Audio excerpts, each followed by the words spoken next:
Muy buenos días a todos y a todas. Pues gracias por asistir a esta tercera y última sesión de esta primera edición. Esperamos que haya más de nuestras juristas referentes, cuestiones de género y ejercicio de la profesión. En esta última sesión tenemos el enorme placer de tener a la magistrada Yolanda Rueda Soriano. Yolanda Rueda es ahora titular del Juzgado de Instrucción número 3 de Sevilla, aunque estuvo durante muchos años como magistrada en la Audiencia Provincial de Barcelona. Ahora hace poco que se nos ha mudado de aquí a la otra punta del país, a Sevilla. Es codirectora del Boletín Penal de Juezas y Jueces para la Democracia y tiene varios escritos, tanto digamos artículos académicos como artículos periodísticos sobre cuestiones de género, incluso sobre la actual Ley de Libertad Sexual. Yolanda es, sin lugar a dudas, una referente para nosotras en el ámbito jurisdiccional, en el ámbito de los jueces, juezas, magistrados y magistradas, y es un enorme placer tener la posibilidad de cerrar esta primera edición con ella. Muchas gracias, Yolanda, por aceptar nuestra invitación. Bien, muchas gracias. Se nota que es amiga. Bien, pues buenos días a todas y a todos. Para mí es un enorme placer compartir este espacio con ustedes para intercambiar experiencias, para intercambiar prácticas y para intercambiar opiniones y reflexiones, ¿no? Sobre un tema tan importante como es el género, que es premisa esencial para que el principio de igualdad sea efectivo, ¿no? entre los hombres y las mujeres, en este caso por razones de género. Yo agradezco muchísimo a Carmen que me haya invitado, la agradezco mucho porque para mí es un placer venir a Girona, venir a la Universidad de Girona es una gozada. Carmen, Jordi siempre me han tratado fenomenal, por tanto es verdad que es un placer. Bien, me ha invitado Carmen a este seminario sobre cuestiones de género y ejercicio de la profesión y me ha invitado por razón de mi profesión. Yo soy magistrada y lo que os voy a tutear porque veo que sois muy jóvenes, tutearme también a mí me sale más natural, ¿no? Que nos tuteemos.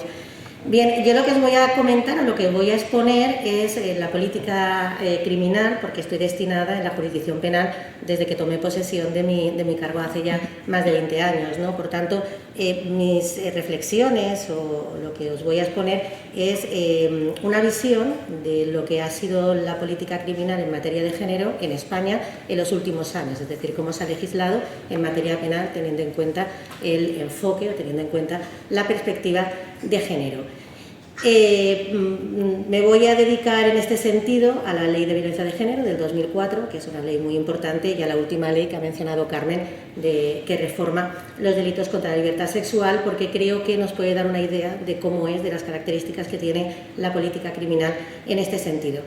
Antes de ello, claro, es obligado hablar de la Ley 96 del 66 porque es la ley que permitió a las mujeres acceder a la carrera judicial y fiscal. Antes no podíamos, es decir, antes de 1966 teníamos prohibido por ley las mujeres acceder, ser juezas o ser fiscales, ¿no? O sea, que imaginaros, ¿no? Qué panorama. De hecho, la Ley 61, 1961, la Ley 56, que era una ley sobre derechos políticos, profesionales y de trabajo, en su preámbulo o en su exposición de motivos lo que reconocía era el principio o reiteraba la necesidad de la no discriminación entre hombres y mujeres o por razón de sexo en el ejercicio de estos derechos, ¿no? En el ejercicio de los derechos profesionales partía de que la mujer tiene derecho al trabajo y que la mujer y el hombre tienen derecho a participar en la vida pública, es decir, a ejercer cargos públicos de acuerdo con los méritos y la capacidad, ¿no? Con independencia del sexo. Por tanto, la ley lo que tenía por objeto, después de este preámbulo, era eliminar aquellas discriminaciones por razón de sexo y por razones, o que obedecían, lo decía la ley, situaciones sociológicas del pasado, es decir, el machismo, que pertenecían al pasado y que no se compaginaban ni no se correspondían con la formación ni con la capacidad de la mujer y con su derecho a una promoción profesional, ¿no? Por eso, en el artículo 1 reconoce el derecho a las mujeres a ejercer cargos públicos en igualdad de condiciones que los hombres, por razón de mérito y capacidad, y de formar parte o de intervenir en procesos de oposición, concurso, para todas las administraciones públicas, salvo para la Administración de Justicia. ¿Cuál era la razón? Nos encanta, ¿no?, esta ley de igualdad efectiva, pero no puedes acceder a determinados cargos públicos porque eres mujer, ¿no? ¿La razón cuál era? Bueno, la razón era proteger los sentimientos de las mujeres, ¿no? Se partía del estereotipo de género de mujer muy sensible, de mujer débil, de mujer que no es capaz de afrontar, o claro, no se le debe exponer a delitos graves como asesinatos, como violaciones, porque pobreta que es muy débil y claro, no va a poder hacer frente a estas situaciones, frente al estereotipo del hombre, ¿no? Que el hombre es el fuerte, es el hombre que puede dar una respuesta contundente a estos delitos graves, ¿no? Por tanto, el objetivo era proteger los sentimientos de la mujer. Todo esto cambia afortunadamente con la ley de 1966, que lo explica así, es decir, suprime lógicamente esta limitación y explica que esta prohibición obedecía o era consecuencia a la estructura patriarcal de la época, en la que, claro, por razones ya de pequeños y de pequeñas, de la educación, a los hombres se les inculcaba para participar en la vida pública, para participar en la vida política, se les empoderaba, mientras que a las mujeres se les inculcaba pues el valor de la sumisión, de la obediencia, del silencio, es decir, se limitaba su personalidad y se limitaba su libertad y su capacidad de decisión, ¿no? Por tanto, esta ley obedecía a esa o reproducía esa sociedad patriarcal. Por lo que era necesario, era obligado que me refiriera a esta ley, porque sin esta ley yo no estaría aquí hoy, ¿no? Bien, la primera mujer que se incorpora en España es en el año 72, claro, usted imagina, claro, yo nací en el 73, 7 años antes no se podía ser jueza en España. Claro, que parece que eran 2 siglos, 3 siglos, no sé, cosa de hace 50 siglos. Y dice, es que 7 años antes de nacer no se podía ser jueza en España. La primera jueza que ingresa, que accede a la carrera judicial, es en el 72, María Joven, para imaginaros, ¿no? En el 72 accede, pues no es hasta el año 2002 cuando la mujer accede al Tribunal Supremo.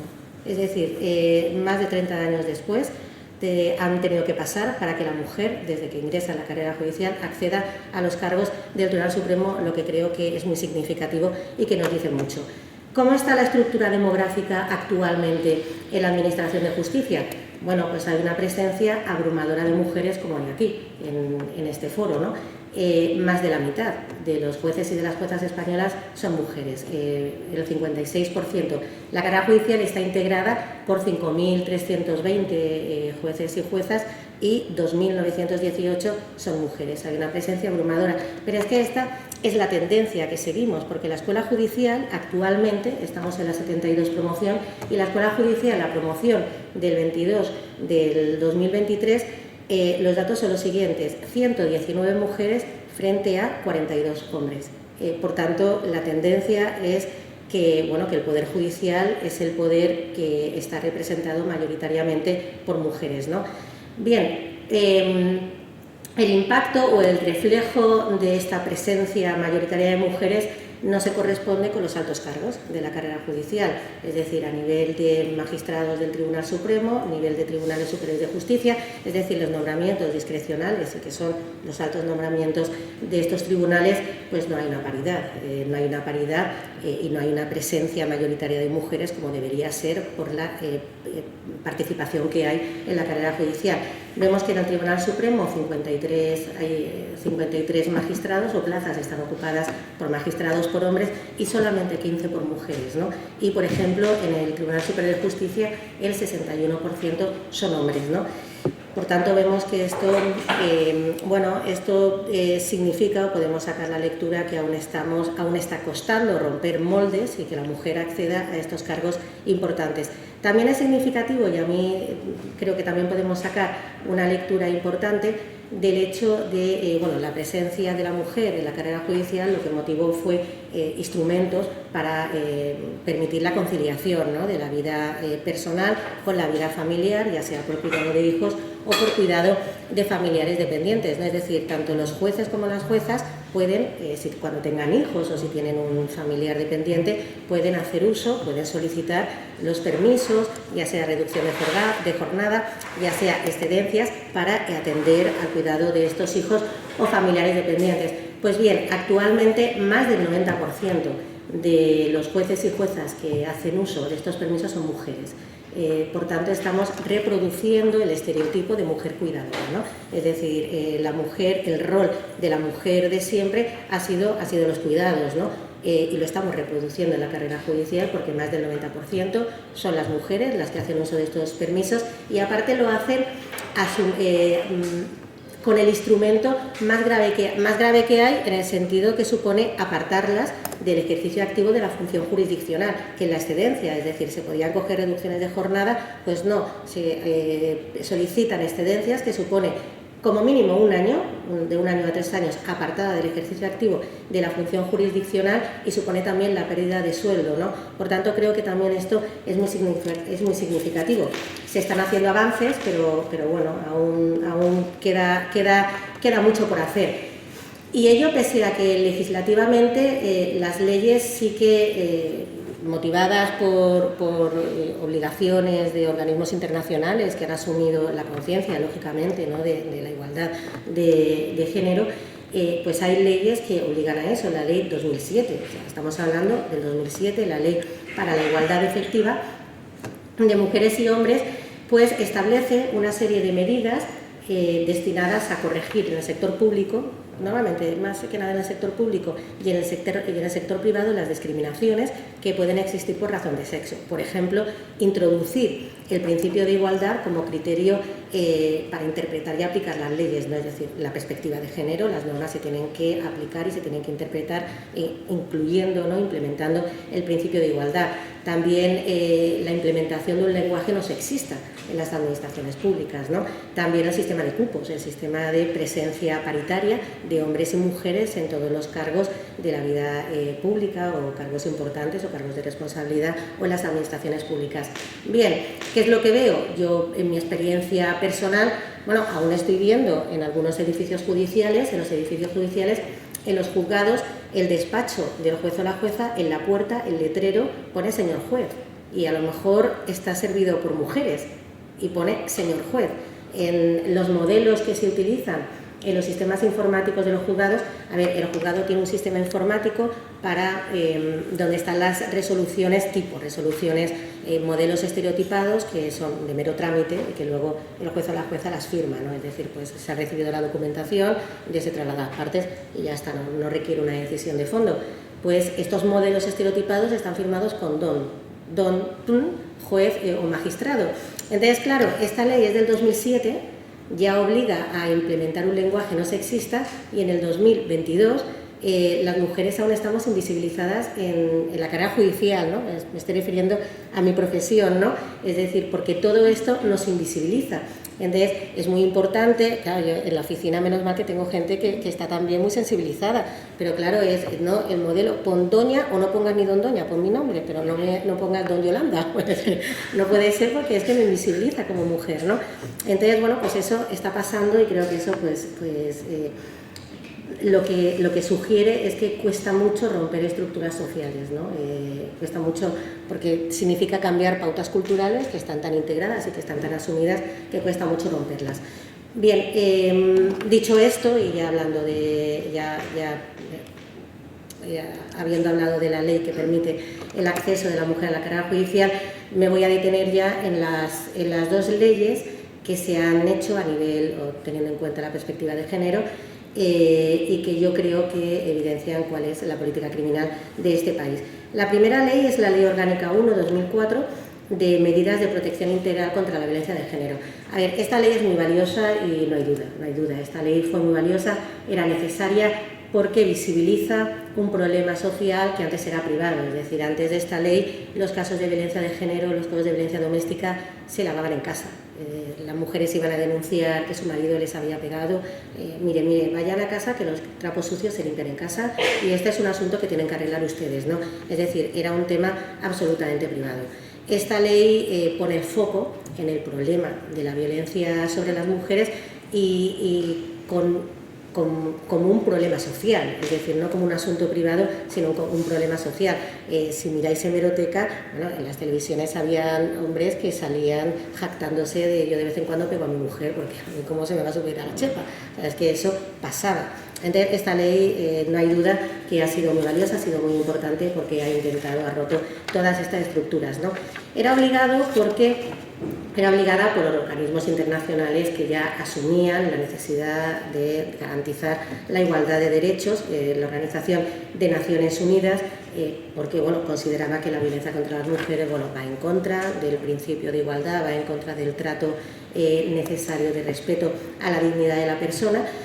Consideraba que las agresiones a la mujer eran consecuencia de unos condicionantes socioculturales que afectaban al hombre, al género masculino, al género femenino, que suponía la subordinación del género femenino de las mujeres respecto de los hombres, y que se proyectaba en tres ámbitos esenciales, ¿no? El ámbito de la violencia en la pareja, en las relaciones de pareja, el ámbito de la violencia de género, relaciones de pareja, doméstica, el ámbito de la violencia sexual y el ámbito de la violencia de trabajo, ¿no? Que se proyectaba en el acoso laboral. Por tanto, instaba a los Estados partes a adoptar todas las herramientas legales, legislativas, judiciales tendentes a erradicar y a potenciar, evidentemente, a conseguir el principio de igualdad.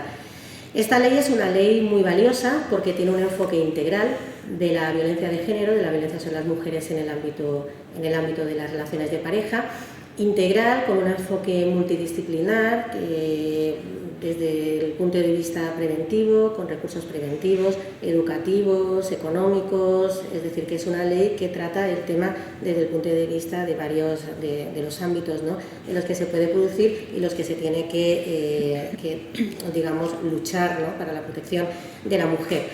Esta ley también es muy importante porque crea los juzgados de violencia de género, es decir, los juzgados que se van a dedicar exclusivamente a conocer los delitos cometidos por los hombres contra o sus mujeres o contra, ya sea un matrimonio, contra persona que haya estado unido por una relación análoga a la conyugal o bien a sus exparejas, ¿vale? Se crean estos juzgados, se crean también fiscalías especializadas en violencia de género y se elaboran también una serie de protocolos para valorar el riesgo de cara a dar protección a estas mujeres, ¿vale? Es decir, protocolos de valoración del riesgo para adoptar todas las medidas que sean necesarias para la protección de las mujeres, que son las órdenes de protección.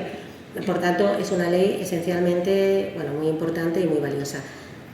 Claro, ahora viene el pero, ¿no? El pero que ha hecho esta ley en el Código Penal, ¿no?, en materia de delitos. Bien, el más importante es el delito previsto en el artículo 153 del Código Penal, que castiga la misma conducta, es decir, un acto de maltrato, misma conducta, en el mismo ámbito relacional, es decir, en el ámbito de las relaciones de pareja, pero castiga, ahí establece una diversidad de tratamiento penológico según sea el autor el hombre o según sea el autor la mujer.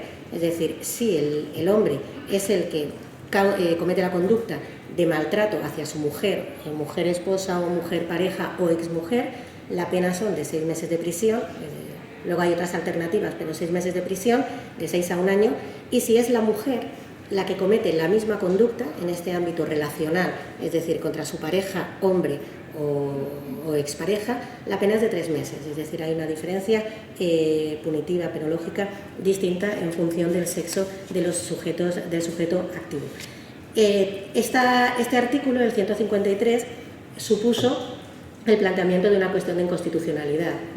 Se planteó una cuestión de inconstitucionalidad porque, claro, se consideraba que si el único elemento determinante de la diferencia penológica es el sexo del sujeto, claro, supone una vulneración de los artículos 10, 14 y 24 de la Constitución, supone una discriminación por razón de sexo. Es decir, si usted me está diciendo que una misma conducta en un mismo contexto se castiga de forma diferente según el sexo de quien lo haga, estamos ante un supuesto de discriminación por razón de sexo, ¿no? Por otra parte, también se consideraba que iba en contra del principio que rige el derecho penal de la responsabilidad por hecho propio, el principio de culpabilidad. Es decir, usted me está haciendo responder, por ser hombre, de una responsabilidad colectiva, porque yo represento, digamos, al género opresor. Pero claro, en mi caso no es así. Por tanto, se estaba vulnerando o se consideraba vulnerado el principio de culpabilidad. Y el Tribunal Constitucional consideró que era constitucional esta diferencia penológica del artículo 153, estableciendo, o decía el Tribunal Constitucional brevemente, a ver, lo que venía a decir era que no es el sexo el factor determinante de la diferencia de tratamiento penológico, no es el sexo, sino que el legislador ha considerado necesario agravar determinadas conductas que considera más graves y que considera socialmente más reprochables a partir del contexto relacional en el que se produce, es decir, las relaciones de pareja, porque son manifestación de la desigualdad de las partes, son manifestación de una desigualdad en las relaciones de poder de los sujetos de esta pareja y que produce gravísimas consecuencias para la parte que está en una posición inferior, ¿no? Es decir, que está en una posición subordinada por esta desigualdad en la relación de poder de la pareja. El Constitucional considera que es necesario dotar de protección a los intereses de la mujer, que es la parte que está subordinada por esta posición de dominación del hombre.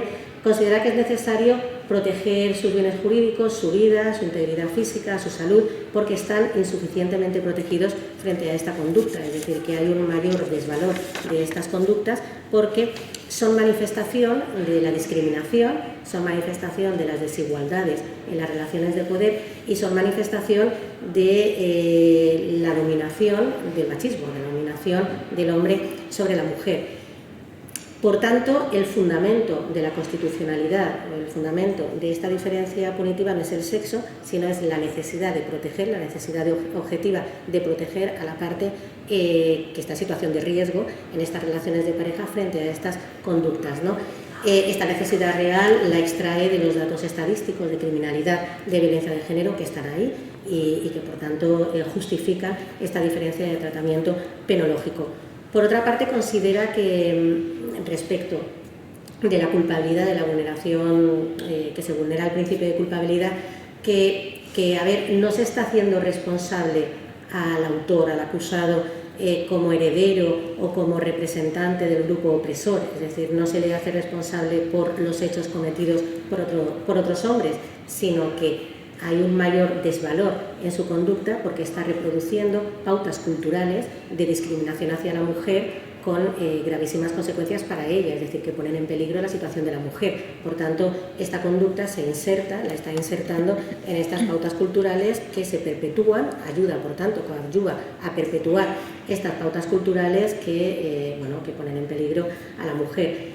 Considera, por tanto, que está justificado esta mayor penalidad por el mayor desvalor de la conducta y también para que esta mayor penalidad produzca sus efectos de prevención, ¿no? Sus efectos preventivos. Por tanto, más o menos está en la línea del Tribunal Constitucional. Bien, ¿qué supuso esta sentencia?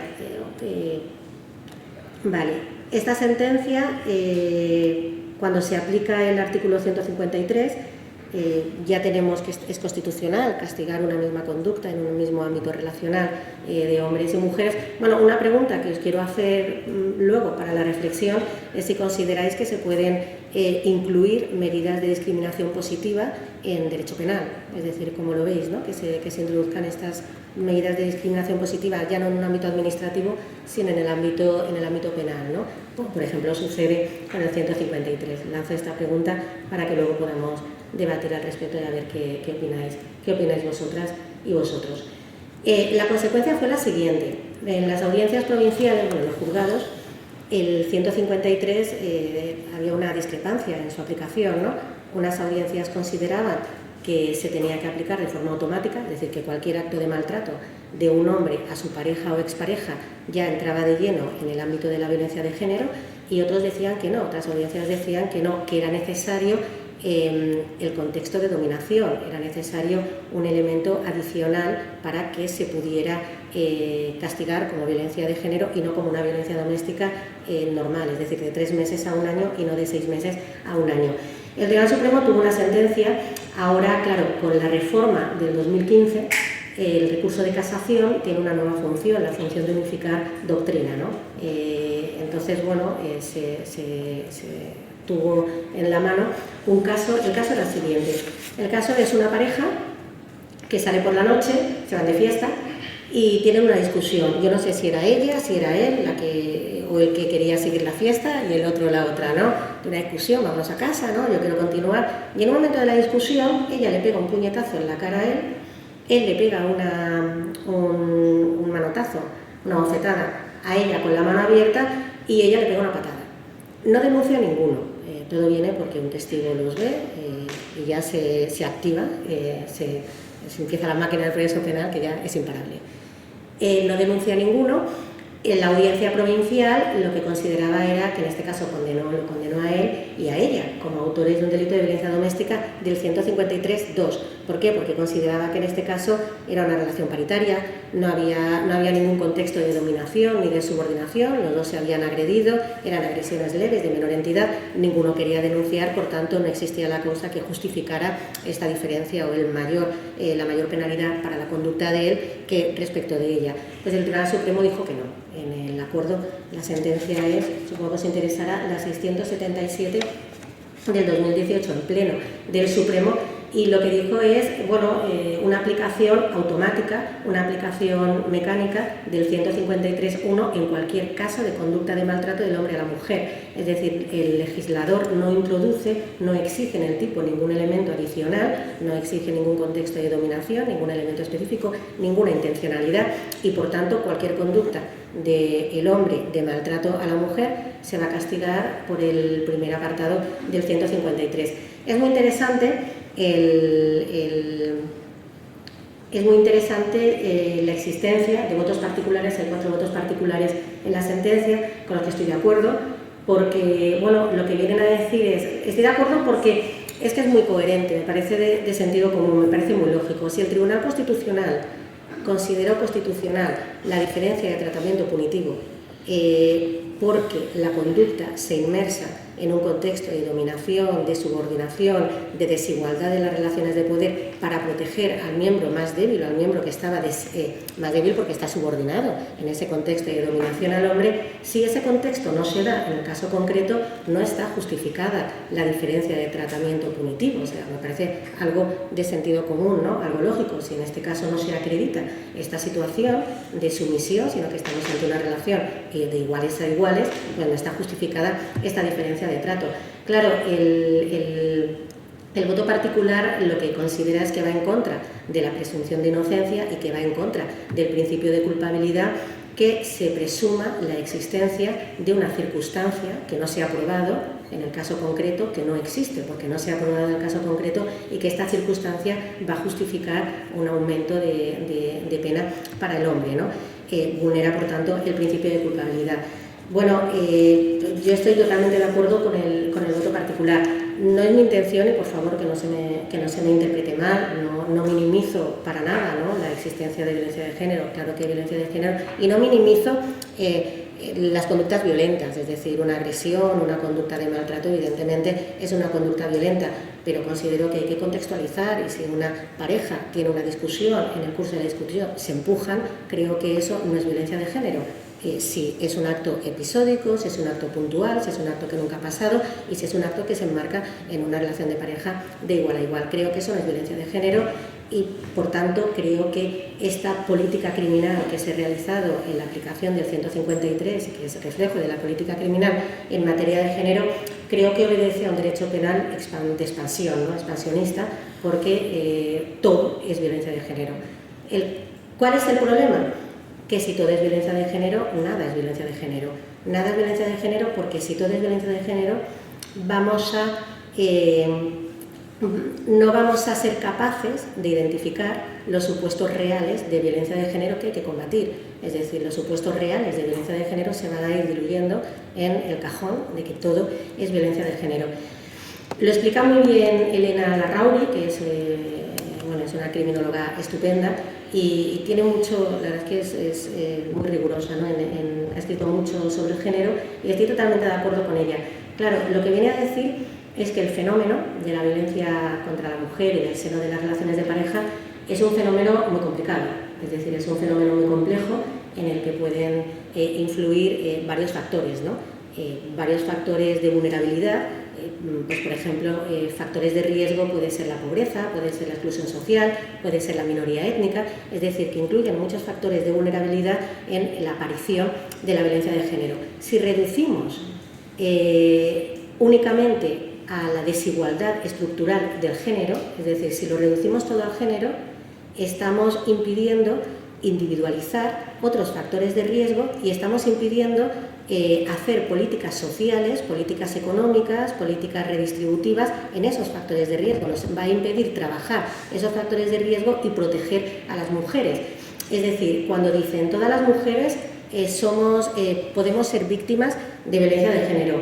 A ver, todas las mujeres somos potencialmente víctimas de violencia de género, pero hay mujeres que tienen más riesgo de serlo, ¿no? No estamos todas en la misma situación de igualdad. Hay mujeres que tienen más riesgo de serlo porque están en situación de vulnerabilidad, pues por la situación de exclusión social, la situación de minorías étnicas. Entonces, claro, tenemos que enfocar el trabajo de la violencia de género también a detectar esos factores de riesgo para trabajar con ellos y neutralizarlos para proteger a las mujeres que realmente se encuentran en estas situaciones de riesgo. Por tanto, eso es una crítica que se hace a la consideración de que todo es violencia de género, porque creo que impide realizar políticas sociales eficaces, ¿no?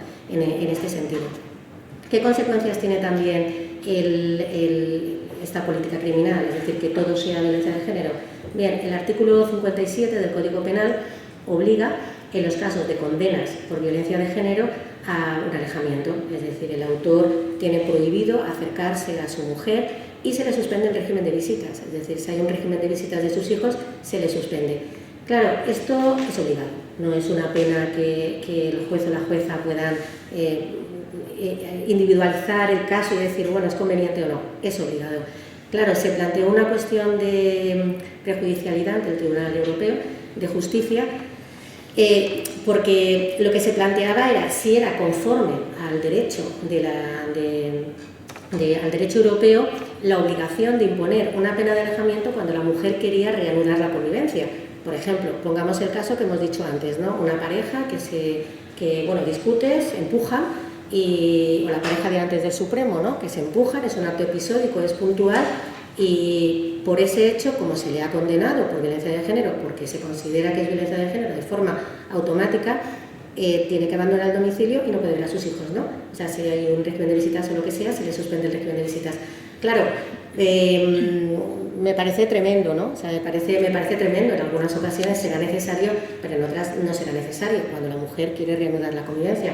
Bueno, el Tribunal de Justicia Europeo lo que vino a decir era que sí que era ajustado al derecho de cada Estado, porque cada Estado, para hacer frente a la violencia contra la mujer en el ámbito de las relaciones de pareja, puede acordar las medidas o las penas que considere necesario, porque ya no tienen tanto, a lo mejor, no tiene como finalidad tanto el interés de la mujer, sino el interés general de la sociedad. Por tanto, podría estar justificado por este interés general de la sociedad, por otros intereses, no solo de la mujer, el que puede justificar que se le imponga una pena en contra de la voluntad de ella, que ha manifestado continuar la convivencia.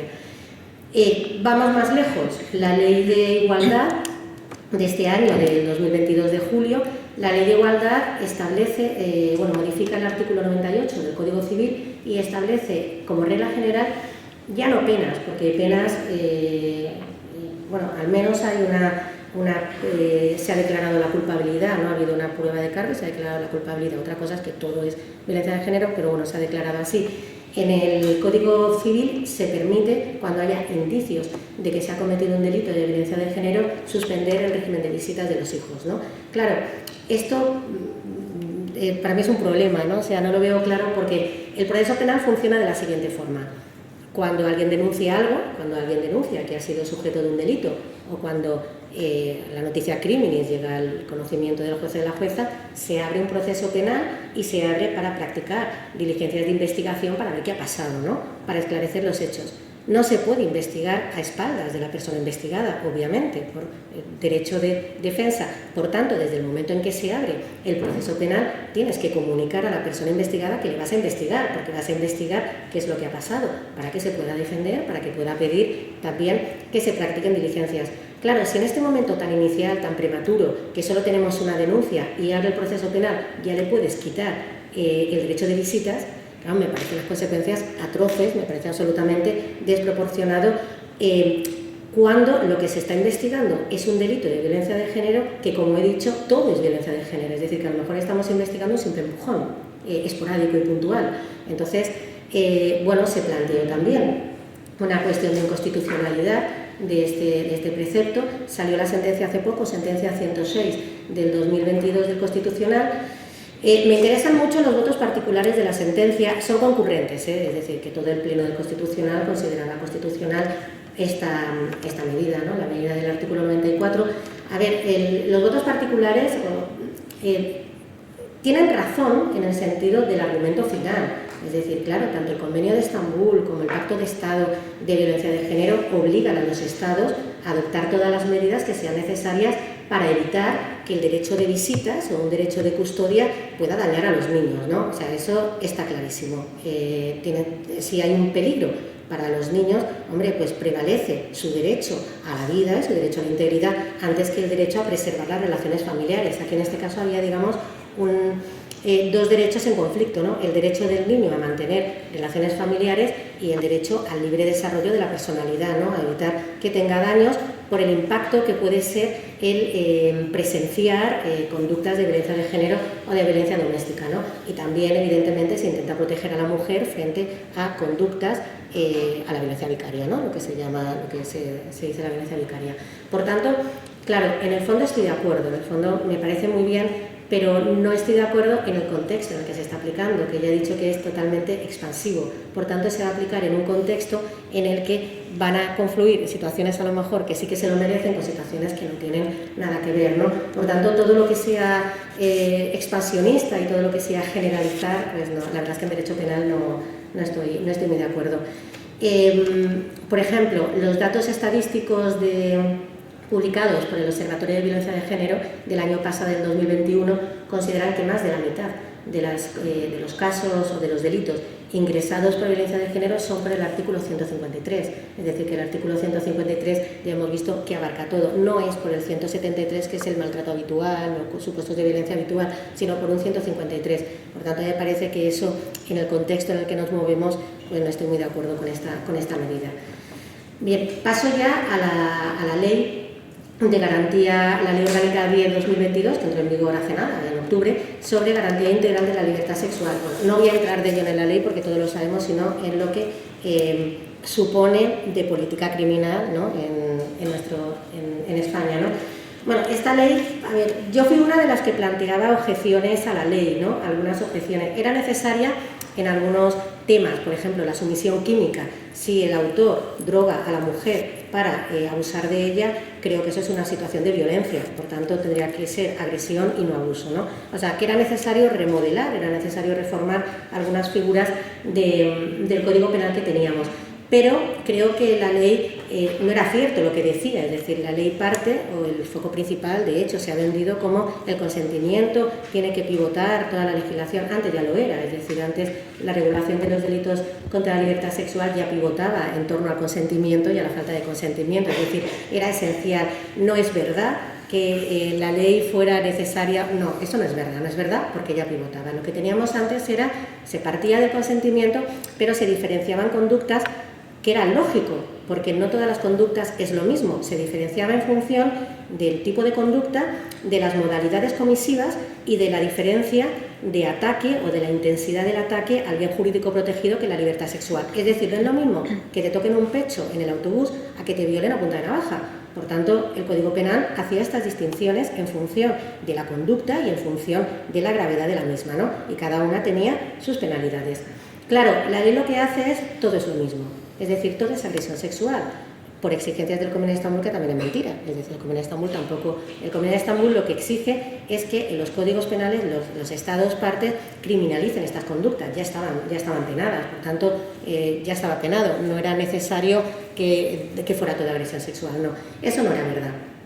¿Qué pasa? Bueno, como ahora bajo todo el paraguas de la agresión sexual convergen conductas tan distintas como que te toquen el pecho a una violación brutal, claro, se han tenido que reajustar las penas, porque claro, no puedes poner pena de 5 años para el tocamiento del pecho, por tanto se han bajado penas, lógicamente, porque como todo es agresión sexual y hay conductas tan diferentes, conductas de menor entidad y conductas tan sumamente graves, pues claro, tienes que coger una horquilla de penas muy amplia, pues que va de 1 año a 15 años a lo mejor, ¿no?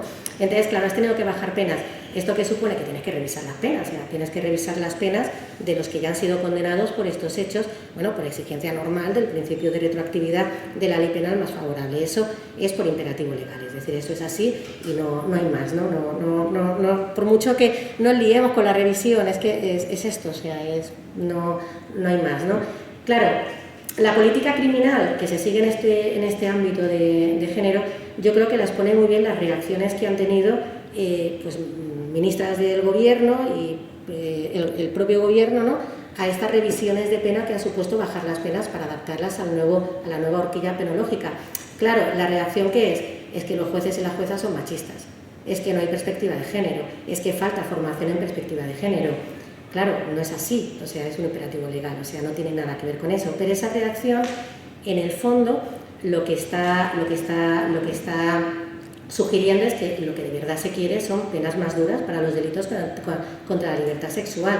Es decir, estamos asistiendo a una clase de feminismo, que es el que representa, quien ha hecho esta ley, de feminismo punitivista. Es decir, que lo que quiere son penas más duras frente a estas violencias sexuales, ¿no? Claro, ¿qué pasa esto con las penas, el punitivismo, con las penas más duras? Bueno, pues que el derecho penal no es el instrumento para conseguir la igualdad. Es decir, que no se puede mandar o lanzar el mensaje a la sociedad de que, claro, si se bajan las penas, si al violador en lugar de 15 años se le ponen 13, se va a desproteger a la mujer. No, a la mujer se le va a proteger frente a este problema estructural de violencia de género desde otro, pues con políticas redistributivas, con políticas sociales, con políticas educativas, con políticas preventivas, pero no subiendo penas, porque para eso pues no les dejes salir nunca, como ya se ha hecho con la prisión permanente. Y si vamos más allá, pues pena de muerte. O sea, me refiero que, claro, que si empezamos a mandar estos mensajes, nos saliríamos con la ultraderecha. Es decir, la ultraderecha, para ello, genial. Yo cojo el tema de la violencia de género, de la violencia sexual, quiero más penas y así me permite criminalizar a los extranjeros, ¿no? Como pasaba con los mal llamados menas en Madrid. Es que los menores extranjeros no acompañados, claro, es que nos violan, es que nos roban, es que nos matan. Bueno, pues entonces yo creo que este tipo de discurso que propugna la excesiva intervención del derecho penal y que pide penas más duras, bueno, pues se alinea mucho con la extrema derecha. Yo recomiendo leer a Clara Serra. Clara Serra es filósofa de la Universidad de Derecho de Barcelona y bueno, tiene libros, manuales, Alianzas Rebeldes, y ha escrito mucho y la verdad es que me encanta, estoy totalmente de acuerdo con ella. Por tanto, creo que la política criminal que se ha seguido en materia de género es una política criminal que obedece a un feminismo punitivista y que afortunadamente pues el feminismo es plural y hay otro feminismo que pretende transformar la realidad social, pues no intervenir, no recurriendo tanto al derecho penal o a la severidad de las penas, sino bueno, no centrándose en el castigo, sino en la prevención, en la educación y un poco en el cambio de estas condiciones estructurales que son las que producen esta problemática social. He dicho antes, he mencionado antes la perspectiva de género, ¿no? La perspectiva de género que, claro, cuando algo no gusta, es que falla perspectiva de género, es que hay que formar en perspectiva de género, ¿no? Bueno, es obligada introducir la perspectiva de género en todas las políticas, en todas las instituciones, ¿no? Lo que se llama gender mainstream, y por lo que atañe a mi profesión, incluir la perspectiva de género en juzgar, ¿no? En el ejercicio, en el ámbito de la justicia, ¿no? El año pasado, en el 2021, Naciones Unidas proclamó el 10 de marzo como el Día Internacional de las Mujeres Juezas, para erradicar las desigualdades y para, para ir incorporando la perspectiva de género en la Agenda 2030. Esto ya viene por la CEDAW, la Convención sobre la Eliminación de todas las formas de violencia contra la mujer, aprobada en el 79, que parte de la existencia de una grave discriminación, es decir, de una grave discriminación incuestionable sobre las mujeres. Las mujeres siguen siendo objeto de importantes discriminaciones que impiden o que vulneran el principio de igualdad y que vulneran su dignidad, ¿no? Sobre todo el trato digno. La Convención lo que obliga es a los Estados partes a adoptar todas aquellas medidas que coadyuven a erradicar aquellos patrones socioculturales de conductas de hombres y mujeres se tiene que eliminar estos patrones culturales para eliminar los estereotipos de género, es decir, eliminar los estereotipos de género y eliminar los prejuicios y eliminar las funciones estereotipas que se tienen de hombres y mujeres, ¿no? Es decir, la perspectiva de género se reduciría, se derivaría en la eliminación de todo lo que sea prejuzgar y todo lo que sea aplicar estereotipos de género en la aplicación de las normas, ¿no? En este caso, en la valoración de la prueba, especialmente en el ámbito judicial. En el ámbito de la justicia, la perspectiva de género, lo que se establece es que todos los órganos judiciales tienen que garantizar que los procedimientos judiciales que se siguen por delitos contra las mujeres, por delitos de violencia contra las mujeres, sean imparciales, sean justos y no se vean afectados por concepciones estereotipadas, ¿no? Por prejuicios. Esto se ve perfectamente en la valoración de la prueba, en la valoración del testimonio de la víctima, ¿no? Es decir, muchas veces es verdad que cuando se valora el testimonio de la víctima y se le priva de credibilidad, en verdad se le está privando de credibilidad porque se están aplicando estereotipos, porque no ha respondido a la reacción que nosotros pensamos que debería haber tenido, ¿no? Y por tanto, como no se ajusta al comportamiento que se espera de una mujer, por ejemplo, violada, pues no nos la creemos, ¿no? Esto yo creo que es la perspectiva de género en el ámbito de la valoración de la prueba. Lo mismo, el Convenio de Estambul también nos obliga a aplicar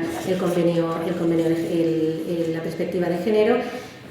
Por tanto, en definitiva, sería como una herramienta, ¿no? Que nos ayuda a identificar aquellos estereotipos de género negativos que se han aplicado en las sentencias o a la hora de juzgar un caso, clasificarlos y eliminarlos y erradicarlos. Yo creo que una formación en perspectiva de género sería hacer un buen trabajo de investigación de todas las sentencias de violencia contra las mujeres, identificar en esas sentencias si se ha aplicado un estereotipo de género negativo, clasificar estos estereotipos y darlos a conocer a los jueces y a las juezas, porque es verdad que muchas veces los aplicamos sin ser conscientes, ¿no? Es decir, nosotros, los jueces y las juezas, tenemos nuestras experiencias, tenemos nuestras vivencias, tenemos una forma de ver la vida y a lo mejor pues te puede chocar otra distinta y otra opuesta. Entonces, como no te encaja, aplicas inconscientemente en la tarea de valorar la prueba, ese testimonio, pues estás aplicando tus propios prejuicios, ¿no? Entonces yo creo que la formación sería pues intentar clasificar todos los estereotipos de género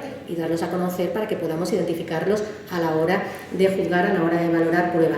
Se han identificado muchos estereotipos de género, por ejemplo en la sentencia, en el caso Karen vertido contra Filipinas, se le absolvió por violación, él era el jefe o el director de la Cámara de Comercio y violó a la subdirectora, creo que era, de la Cámara, sí, a la directora ejecutiva de dicha Cámara, ¿no? La magistrada absolvió aplicando estereotipos de género, por ejemplo, que ella no había opuesto resistencia, ¿no? Es el estereotipo que una mujer violada tiene que oponer resistencia porque si no es que ha consentido, por tanto pues ya tenemos un estereotipo. Si no hay violencia, hay intimidación, la intimidación solo puede darse si la mujer es muy tímida.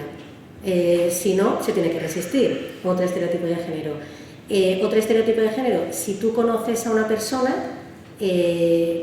no puede haber violación, es decir, si trabajan juntos, son amigos, no puede haber violación, son relaciones sexuales consentidas. Otro estereotipo, si el hombre llega a eyacular, no puede haber violación. O sea, es que totalmente absurdo, ¿no? De hecho, De hecho, nos reímos y lo vemos tan evidente, pero en los interrogatorios por violación aún se le pregunta a las mujeres que si llegó a eyacular el hombre, el autor, que dices, pero a mí ¿qué importa eso? O sea, es alucinante y estamos en el 2022 y la pregunta del millón. Y llegó allá y dice, ¿y qué sé? O sea, ¿qué más da? Pues aún, por eso digo que sería necesario clasificarlos y sería necesario hacer un buen trabajo de investigación previo a la formación. Es decir, no se puede formar diciendo, hay que quitar este... No, tengo que saber cuáles son para poder identificarlos, ¿no? Hay muchas más sentencias. Por ejemplo, hay una muy cruel, la del Perú. La víctima era una niña de 13 años que fue violada, ¿no? Se quedó embarazada y se tiró de un edificio, se quiso suicidar. No se mató, pero quedó fatal, le tenían que operar urgentemente de la columna vertebral, ¿no? Los médicos pospusieron la operación y esperaron a que tuviera el niño. ¿Por qué? Pues por el estereotipo de género de mujer reproductora, ¿no? Es decir, la función reproductiva de la mujer fue la que se superpuso a cualquier otro interés, ¿no? La función reproductiva de ella. Luego también la del campo algodonero, que esa ya es totalmente conocida, ¿no? La del asesinato de chicas jóvenes en Ciudad Juárez. Bueno, aquí era tremendo, ¿no? Porque aquí lo que no había era investigación, no había investigación porque la policía, claro, son chicas jóvenes, salen por la noche, tienen novios, a saber dónde estarán. Fue absolutamente, el caso es tremendo. Por ejemplo, el Tribunal Europeo de Derechos Humanos también aplicado, ha identificado estos estereotipos de géneros. Hay una sentencia contra Italia, yo no me acuerdo si es en mayo de este año o el mayo anterior, la mujer denunció agresión sexual, no se la creyeron, y no se la creyeron porque participó en un cortometraje de adultos, no era de sexo y violencia, un cortometraje de sexo y violencia, y entonces, claro, el tribunal dijo, pues no me la creo, porque ella ha decidido participar en un cortometraje de esta índole, llevaba lencería de color así provocadora, ¿sabes? En plan, bueno, y el Tribunal Europeo identifica todos estos estereotipos negativos de género y supone lo que es aplicar la perspectiva de género, que es cuando valoremos la credibilidad de un testimonio de la víctima de una supuesta agresión sexual, pues intentar quitar todos estos prejuicios, ¿no? ¿Qué no es perspectiva de género? Y termino enseguida. ¿Qué no es perspectiva de género? La perspectiva de género no puede ser lo que nos gusta. O sea, cuando una sentencia nos gusta, que normalmente es la que condena y la que condena penas más duras, se ha aplicado perspectiva de género, pero cuando la sentencia no gusta porque ha absuelto, aquí no se ha aplicado perspectiva de género, pero no se identifica en el caso concreto qué estereotipo de género se ha aplicado para considerar que no ha habido perspectiva de género. Esto no es perspectiva de género, estamos asistiendo ahora a un movimiento, ¿no?, de incorporar eslóganes en el proceso penal, de yo sí te creo, hermana. A ver, esto no puede ser, el proceso penal no funciona así, es decir, una condena tiene que haber una valoración racional de la prueba. Yo creo que aquí el maestro es Jordi Ferrer, ¿no?, que nos puede hablar de los estándares, para desvirtuar más allá de la duda razonable, para evitar y eliminar el error judicial. Es decir, no podemos introducir eslóganes, tenemos que valorar la prueba. No puede ser que condenemos solo porque nos creamos a la víctima. La víctima no tiene el don de la verdad. La víctima no podemos hacer un acto de fe diciendo me la creo y condeno. No puede ser. La valoración de la prueba no es esto, ¿no? Por tanto, esto no es perspectiva de género. Hay muchas sentencias que, como por ejemplo la manada. En el caso de la manada no hubo falta de perspectiva de género, ¿no? Hubo un movimiento, es que se condenó, es decir, a la víctima se la creyó. Lo único que hubo un error de calificación jurídica, porque en el hecho probado sí que se probaba un relato fáctico intimidatorio, ¿no?, la intimidación ambiental, y se condenó no obstante por abuso, pero no hubo falta de perspectiva de género porque se la creyó desde un primer momento, ¿no? Entonces, yo creo que lo que no es perspectiva de género es pedir más penas, no es vender las sentencias de condena como un triunfo y las sentencias absolutorias como una derrota, ¿no? Y más que nada, me parece, y ya termino con esto, me parece muy peligroso porque revictimizas mucho, ¿no?, a la víctima. Es decir, si ahora toda la prueba es la declaración de ella y no se considera suficiente para tener por acreditado el hecho, claro, a la víctima le da la sensación de que no me han creído, he declarado fatal, lo he hecho fatal, y no es verdad. Es decir, el proceso penal no va así. Por tanto, yo creo que la perspectiva de género también consistiría en investigar mejor, en hacer buenas instrucciones, en no llegar a juicio solo con la versión de uno y la versión de otro, porque me parece que esto es absolutamente negativo, y creo que la perspectiva de género se podría aplicar en este ámbito, ¿no? En investigar bien, en hacer una investigación efectiva para luego llegar a juicio pues, con una prueba diversa que permita ya lo que sea, una condena o una absolución, pero que no dependa de ella. Y yo creo que ya lo termino aquí, Carmen, ¿verdad? Sí. Fantástico. Bueno, muchas gracias. Vamos entonces, como en otras ocasiones, a hacerle 3 preguntas relacionadas con estas cuestiones de género y ejercicio de la profesión, en la que hemos hablado también con las distintas organizadoras, tanto de las profes como de las estudiantes, y son las siguientes. La primera de ellas: ¿cuáles han sido o son en tu área de trabajo los principales obstáculos que encuentra actualmente en una mujer por el hecho de ser mujer? Pues a ver, yo distinguiría los obstáculos que invisibilizan a la mujer en el ámbito de la carrera, es lo que he dicho, es decir, la no inclusión bueno, incluir un lenguaje absolutamente masculino. Yo creo que es algo que nos invisibiliza, es decir, que en el despacho ponga señor juez, que en los modelos ponga don, me parece tremendo, ¿no? Y me parece que eso es un obstáculo importante de cara a la igualdad, porque es verdad que invisibiliza, que son obstáculos que se dan, o sea, que en el 2022 siguen estando. A nivel de mi experiencia profesional, claro, la carrera judicial, lo bueno que tiene es que a un nivel, ya no a nivel del Tribunal Supremo, ¿no? A nivel de los juzgados de base, te mueves por antigüedad. Entonces es un criterio tan objetivo que ahí es imposible de hacer ninguna discriminación por razón de lo que sea, ¿no? Es decir, te mueves por antigüedad, por tanto yo cuando he querido concursar a un destino, si he sido la más antigua me la han dado, con independencia de ser hombre o mujer. Por tanto, de ahí en eso no hay problema. Sí que, por ejemplo, pues me he tenido que coger una excedencia por cuidado de hijos, es decir, en esa época me tenía que coger excedencia por cuidado de hijos, que te aparta de la carrera judicial. Sí que también he visto una diferencia de trato, veo una diferencia de trato. Cuando te lo contaba el otro día, se lo contaba antes a Carmen, ¿no? Mi marido también es magistrado, llegamos al mismo tiempo y estuvimos destinados en el mismo pueblo, ¿no? Claro, pues él era el juez y yo era la nena. Él iba con su traje de chaqueta, su corbata, y yo era la nena, porque era la mujer. Entonces, a lo mejor en un juicio, nena, y dices, no, nena no, o sea, no soy la nena. Y entonces, claro, de joven, te ven como mujer, te ven vulnerable, entonces te obliga a adoptar, digamos, un rol más autoritario. Es decir, que dices que la jueza, no veas, claro, tienes un rol más autoritario, porque si no, no te toman en serio. Entonces, eso sí que lo notas, ¿no? Y, por ejemplo, yo he hecho juicios en la audiencia y al final del juicio un abogado se ha acercado a hablar con nosotras, tal, ¡ay, qué guapa la fiscal! Claro, que dicen, no sé, o sea, cosas que eso a un fiscal no se lo dirías, ¿no? Entonces sí que ves micromachismos, ves micromachismos o que a la mujer en la sección, por ejemplo, te hablen de tú y al hombre de usted, ¿no? A tu compañero de usted, y dices, somos lo mismo. Entonces, sí, no tanto obstáculos a la hora de elegir destino, porque va por antigüedad, pero sí en el día a día sí que hay sí que ves ese trato distinto. Sí. La segunda cuestión es en cuanto a tus referentes. Como estamos en ese ámbito de búsqueda de referentes, siempre, todos, quisiéramos preguntarte si nos puedes indicar quiénes para ti han sido o siguen siendo referentes en tu área de trabajo, en tu ámbito. A ver, tengo referentes y tengo antimodelos. O sea, tengo mujeres juezas antimodelos también. O sea, todo lo que, claro, tengo referentes, pero a ver, todo lo que sea juzgar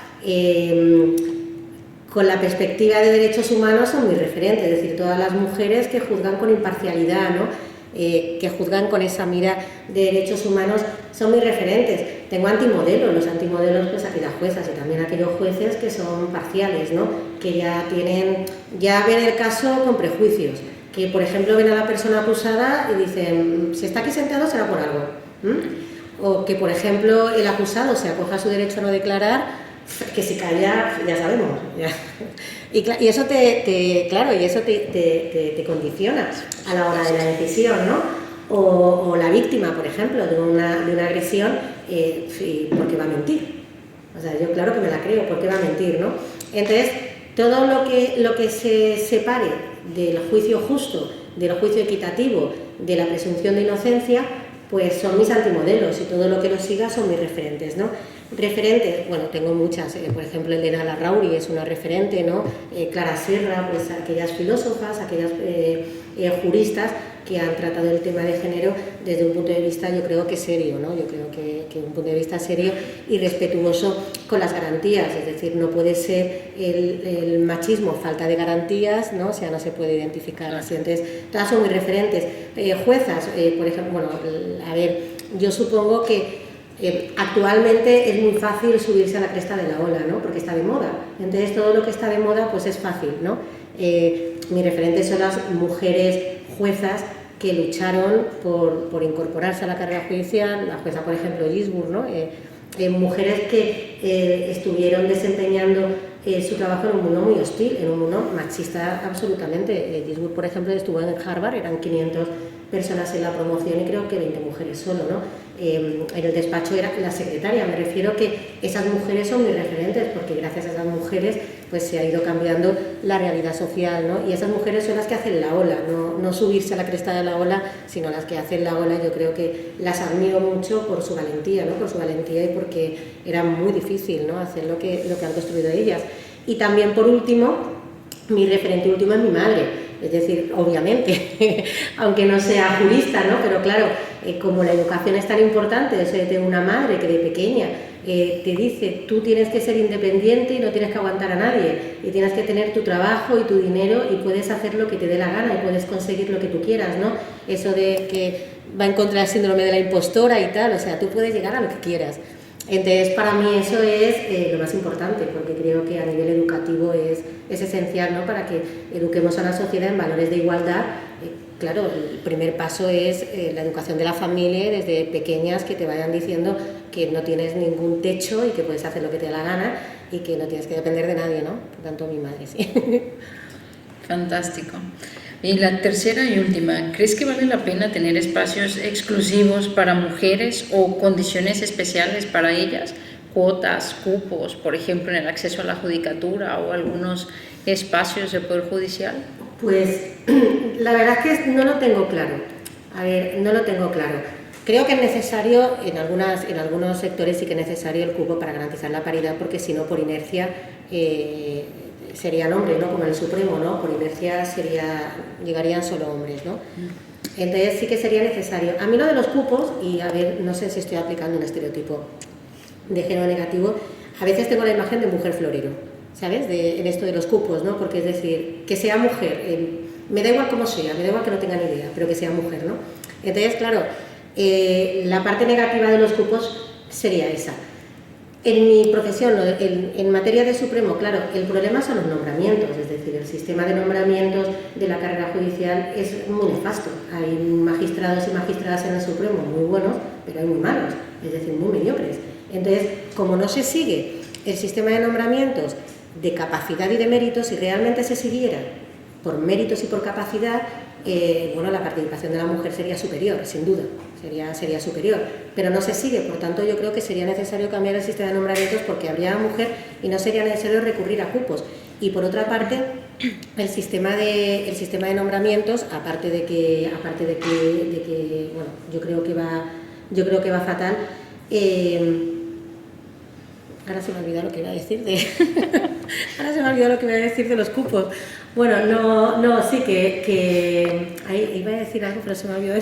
¿El sistema de nombramientos del Supremo? Sí, de los nombramientos, sí, no, claro, importante, ya que se me había... Claro, lo que sí que yo considero es que si hay para un puesto, si los candidatos son un hombre y una mujer y están en las mismas condiciones de mérito y capacidad, yo creo que tendría que ser la mujer. Es decir, yo creo que ahí sí. Es decir, estas medidas de, no sé si de cupo, de paridad, sí. En igualdad de condiciones se tendría que coger a la mujer. para presidentas de audiencias, presidentas de TSJ, presidentas de Supremo, se tendría que optar por la mujer. Ahí sí que estoy a favor de la discriminación positiva, pero en igualdad de condiciones. Pero si tienes un hombre que es un jurista excepcional y la única candidata a lo mejor es una mujer que no es tan excepcional, hombre, pues no tengo ninguna duda, porque creo que el Supremo tiene que ser excelencia. Es decir, el Supremo no se puede mediocrizar, ¿no? Las instituciones no se pueden mediocrizar. Si hacemos un sistema de nombramientos que tengan en cuenta factores ajenos al mérito y a la capacidad para estar en esos cargos, pues estamos haciendo un flaco favor, bueno, mediocrizando, ¿no?, todo lo que sean instituciones. Efectivamente. Bueno, pues muchas gracias. Vamos a dar por concluida aquí esta primera parte de la conferencia. No sin antes agradecer, por supuesto, quiero que quede constancia en videograbación de mi agradecimiento por la participación en estas jornadas. No solo por la participación, sino por haber pensado en cómo organizar estas jornadas, por haber estado trabajando tremendamente en la organización de las mismas, a Andrea, a Carolina, a Eva, a Georgina, a Marianela y a Mariona. Muchísimas gracias, chicas, por todo el apoyo desde el inicio hasta el final. Y también gracias a la Oficina de Igualdad, que nos ha dado cierto financiamiento para realizar esta actividad. Muchas gracias también a quienes nos han acompañado en las diferentes sesiones. Ahora cerramos el vídeo y abrimos un espacio para preguntas, si alguien tiene alguna pregunta.